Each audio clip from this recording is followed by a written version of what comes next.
Hi guys, my name is Lisa Whitehouse and I'm the artist behind Whitehouse Art. Thank you for joining me today for one of my mini tutorials. Be sure to hit subscribe if you want to see other videos like this one. Let's get started.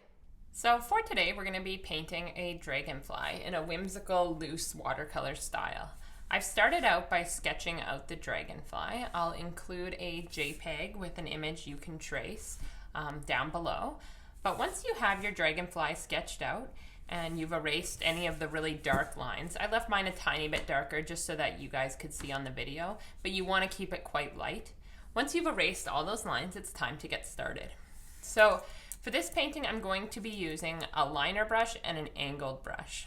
The angled brush is going to be for most of the large patches of color and even some of the detail work. And then at the end, I'm going to come in with the smaller brush to do the really fine detail. It's important when you're doing watercolor to always start with lightest and then work to darkest. So we're going to start with the background. So you can have a variety of colors. For my palette today, I have a whole bunch of colors. I'm probably going to stick to a little bit more teals, a little bit of green, some pinks and blues and purples as well. There's no rules with this guy. Make it as rainbow as you want. So first things first, I like to, my brush has a little bit of color from before. So first things first, I like to go around the edge of the wings a little bit. So I'm going to do a mix of going inside the wings and outside of them. And there's no rhyme or reason to when I follow in and when I go out of them. It's just sort of what feels right. So you can copy exactly what I'm doing, or you can kind of make up your own way on your own little dragonfly piece. So it's going to go down quite dark at first, but that'll lighten as it dries. And so as I mentioned, sometimes I like to go into the wing. So here I'm noticing that that's too harsh of a line. So now I want to have it come in. So I'll take a bit of clear water and let it bleed in by just putting the clear water down there. Then I want to add a little bit of teal towards the end of the tail. So we'll do that. And this paint is going to slowly bleed out as it dries. So if you notice that it's sticking really close to the wing, don't worry about that. It's going to slowly let out to where the water goes. So then I'm going to come around the other side. And for this side, I think I want to use a bit of blue again, but then I'm also going to use a little bit of purple. So we'll start with a bit of blue to sort of coordinate with what I've got here. That's too boring if we keep it that way, so let's add a little bit of purple now.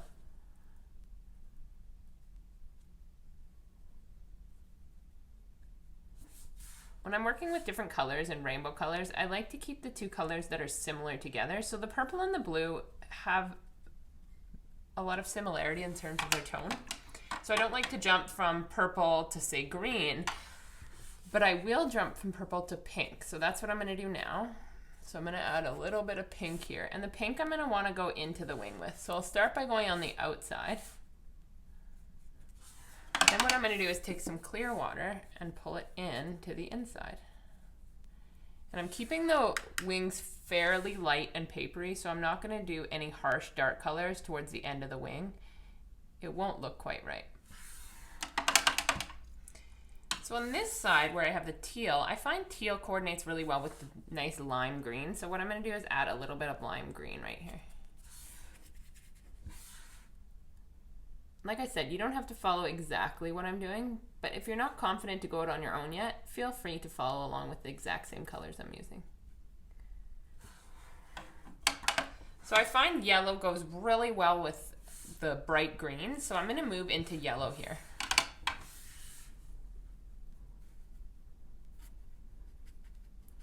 And when I touch the green, it automatically bleeds in, which I really like that look. I don't want any strong, harsh cutoffs of color. And I'll add a little yellow here too.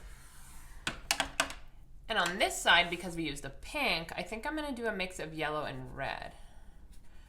Originally, I had only cited a few colors we're going to be using, but I'm just having the urge to add more and more colors, so I'm going to go with it.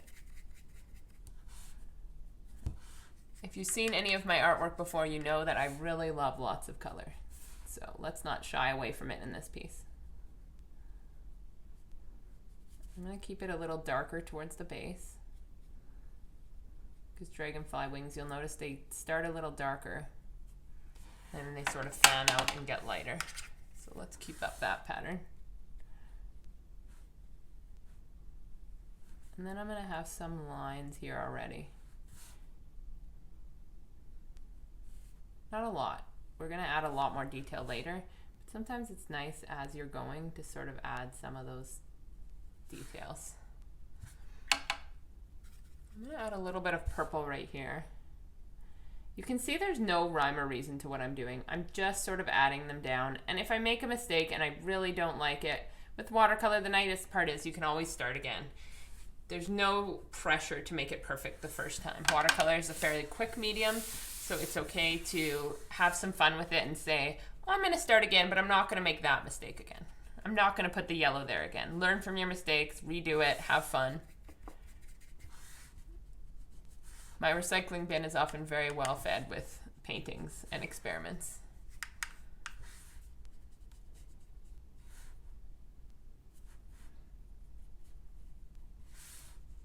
Sometimes a painting that I think I'm just setting off to have fun with and they'll never turn into anything ends up being one of my better paintings.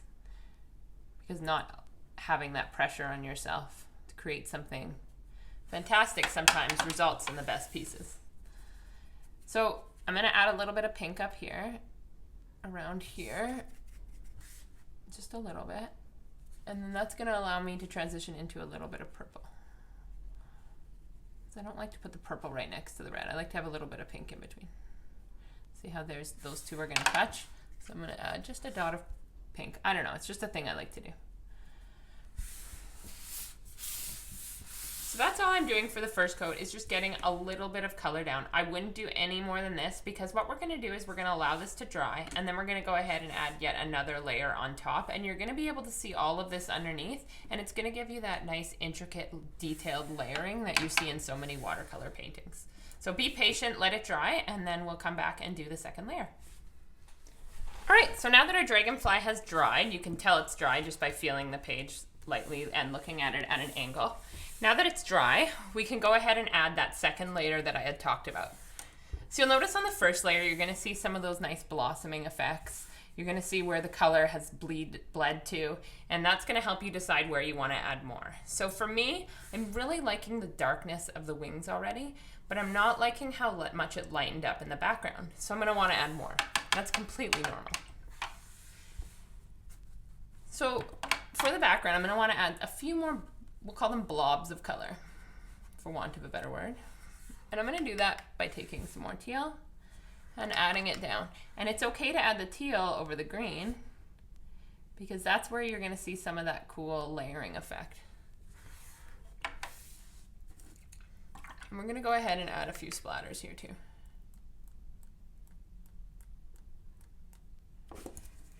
And then I'm going to go ahead and add some blue here, just to darken this a little.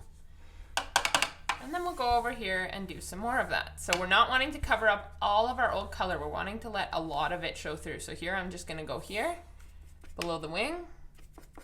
And then I'm going to take some pink and go over top of the purple.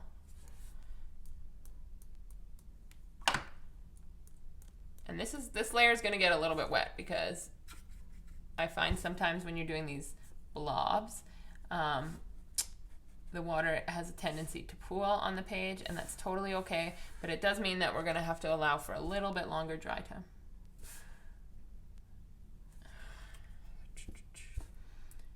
All right, so that's pretty much it for that spot. We're going to take our flat brush and add a few more drops.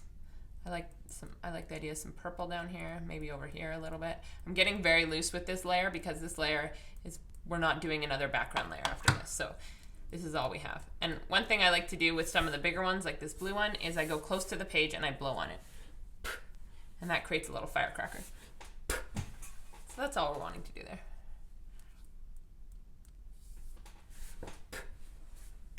That one went kind of wonky, so we'll just clean that right out. And that's what happens when you blow on it. Sometimes they go a little funny. All right, so then we're going to move around to the top of the head. So I like to spin the page. It's a lot easier to work from it from an angle that's comfortable, instead of trying to keep your hand off of the whole painting. So here I'm going to go in and make it stretch out, stretch out a little bit further. with the clear water this time. And I'm going to add some yellow over top of the red. I think that'll show through nicely.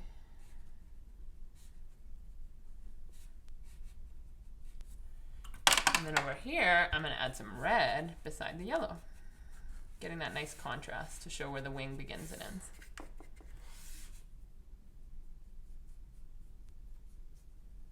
Because I don't use a lot of outlining with watercolor, I find sometimes having the background do it for you is a good way to go. And here I'll do some splatters as well, maybe some yellow. We're gonna have to have some of those little fireworks up here too, I think.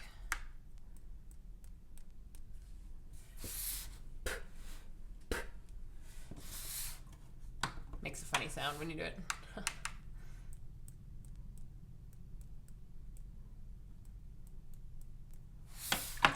That's all I'm doing there. And you're noticing that we're really starting to lose the dragonfly, but not to worry. When we go in and add that dark body and some of that detail on the wings, it's gonna pop right out again. So here I think I'm gonna bring this around a bit. Maybe add a bit more of that green coming out. Right now I'm just trying to fill in the areas where I feel like it's missing a little something. So while the paint's still wet, it's gonna bleed a bit more, and that's totally okay. So that's all I think I want for the second layer. Now we're gonna allow it to dry again. I probably will add a few more splatters on top, but right now, because it's so wet, we can't add the splatters without having them bleed in and losing them completely. So we're just gonna let this second coat dry a little bit, and when we come back, we'll add a lot more detail and some more splatters. So now that that second layer is dry, we're gonna go in and start working on the body. Now for the body, I want it to be quite dark. So we're gonna use a lot of that Prussian blue and that deep purple. For the body itself, I'm not actually gonna do the wet in wet technique. I'm gonna go ahead and just add the paint straight onto the page. That gets it as dark as possible. So I'm gonna add a few shine marks on the eyes. That means that I'm gonna leave a little bit of white spots on them. You can see right there. I'm gonna do the second eye. I'm gonna do that one with partly purple. So as I'm working through it, I'm mixing the colors. I'm not worrying too much about keeping it one color.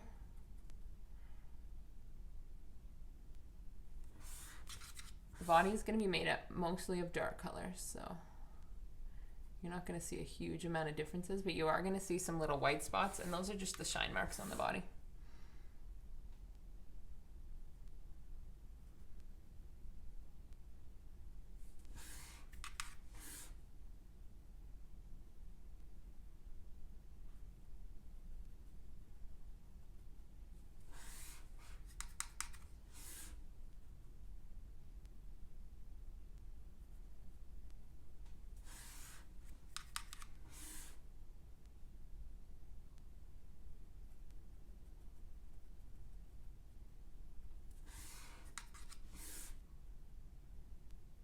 You might not be able to see on the video, but I'm actually alternating between the blue and the purple, so that it's not a solid color. We're going to see a bit of variation.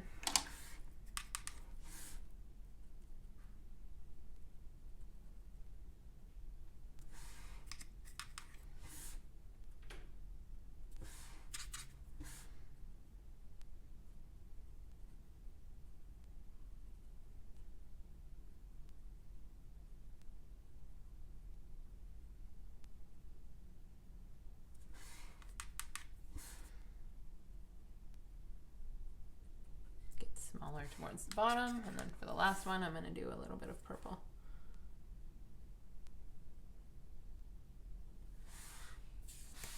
Now that we've done the body, we're going to go ahead and add the detail on the wing. So for that, what I like to do is take a little bit of clear water, and we're going to allow the body to actually bleed into the wing a little bit. And so then I'm going to take a little bit of the purple, and I'm going to add some detailing here. Not a lot though.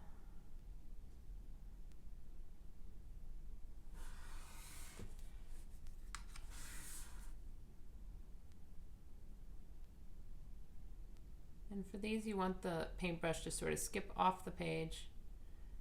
It's very loose, very papery.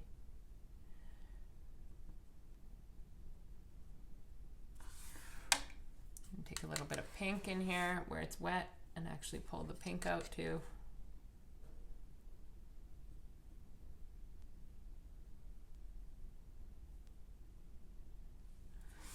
So that wing, I would consider that complete. We'll do the same thing here.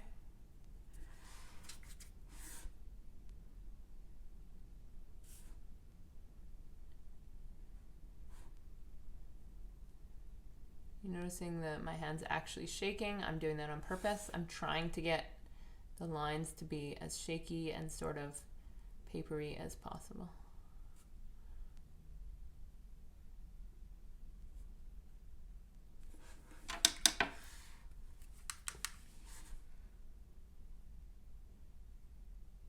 So some of them are quite well defined, some of them are a little looser.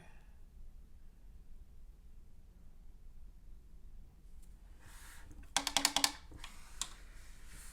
we're going to move it to this part of the body now and let that bleed out.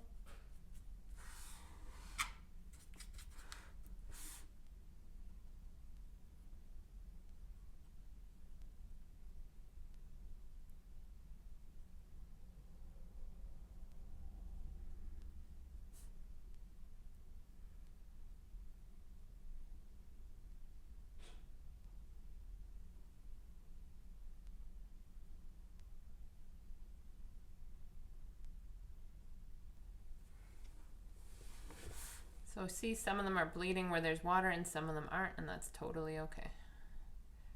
With loose watercolor, it's hard to sort of make mistakes because we're okay with all those little mistakes. They make it more unique. So for the right hand bottom wing, we're going to do the same thing again. A little bit of clear water, bleed into the body.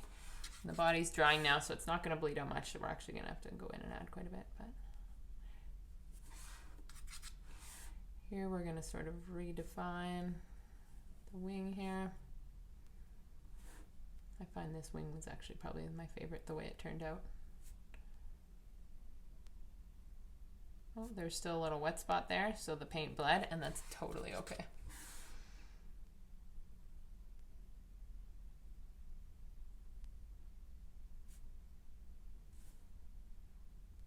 I like the white spot that's showing here. I think that's why it's my favorite.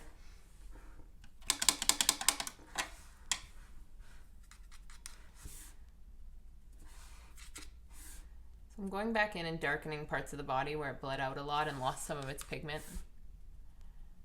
What we're going to do when it's all dry is I'm actually going to go back in and add a little bit of detail with the white pen. I like to use a white pen with watercolor. I find you're able to add some detail that's trickier to do with white gouache or to leave with masking fluid. It's a bit of a cheater move, but I like it.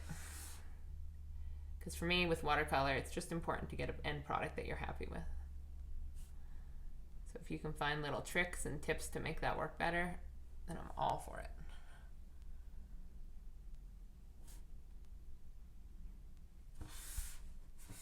All right, and as I mentioned before, I was going to add some more splatters on this layer, so I'm going to go ahead and do that now so that it can all dry at once.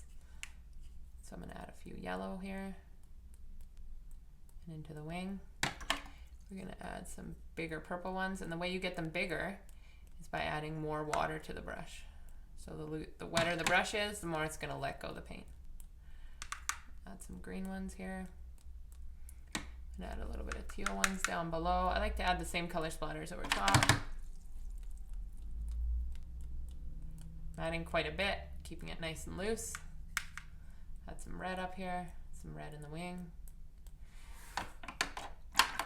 The red ended up being a little darker than I would have liked, so all I have to do is go like this. Super easy to lighten those up.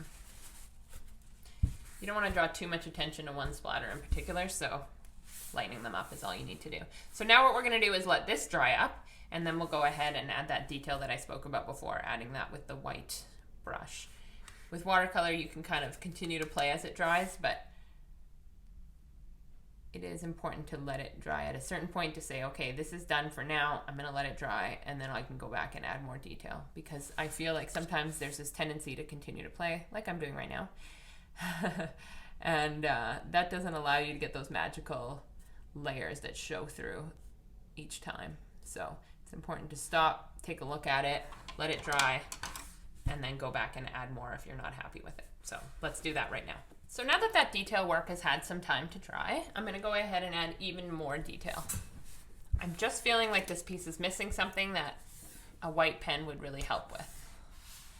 Now you'll notice I still have some little white droplets, or sorry, clear water droplets, but we can just leave those be. So just being mindful of not overlapping them. We're going to go in and basically all I'm going to do is take the white pen and redefine some of these little lines. Some of them I'm going to accentuate.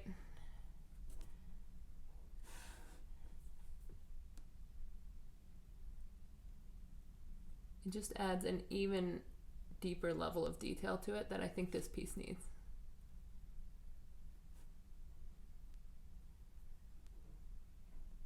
Add a few more shine marks to the body. And then maybe a few on top. We're going to define the arms a little bit. And just like with the brush, we want to keep a fairly loose hand on the gel pen as well. So they're going to almost bounce off the page a little bit as well. So that's all I'm doing, is just in some places I'm adding a little bit of line work.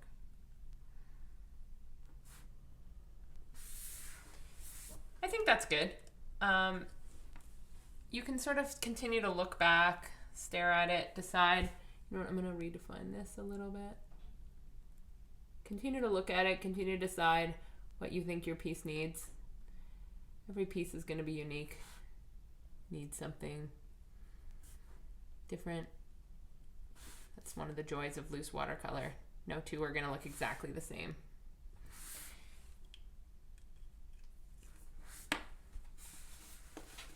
So I think that's good. I think that piece looks great. It's nice and loose. We're going to go ahead and sign it now. I'm going to use the red to sign it, my favorite color to sign with. I don't always use red, but I like to.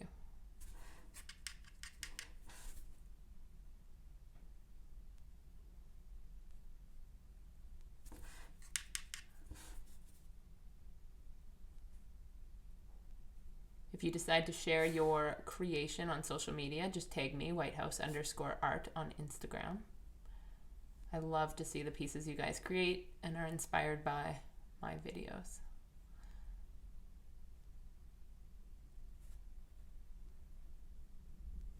There we go. All done for today. Thank you guys for joining me today. I hope you guys had fun. Be sure to check out my other videos for more inspiration, and leave a comment below with some ideas that you want to paint. Thank you, and see you next video.